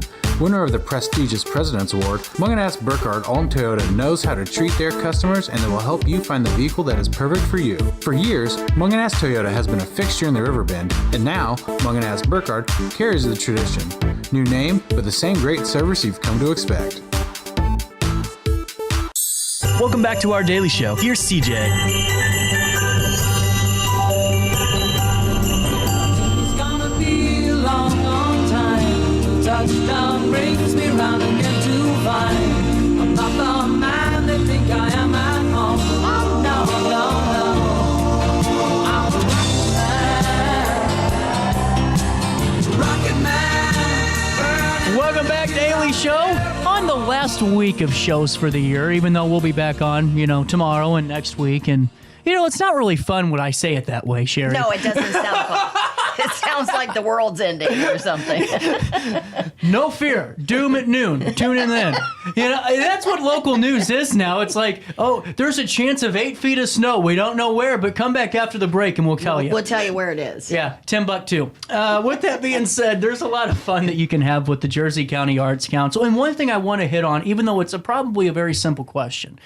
People from Madison County can still be a part of this too, right? Absolutely. It's a simple question, but you never know if that's ever in the forefront of somebody's mind. Some of we had folks from Alton and Wood River and Hillsboro who all came and went and came along and went on our Chihuly glass sculpture trip to the Botanical Garden. They came from all over the place. So yeah, it's not exclusive. Really cool. We mostly have Jersey County folks, but if you hear about it and it sounds interesting to you, then nobody is excluded. That's your call to action notification to give a message out to the Arts Council and sign on up. And now there's a bunch of stuff coming down the pipeline. We have our normal cadre of, painting classes, kids classes. We just had a kids holiday workshop where kids made gifts and wrapped them and whatever and took them home.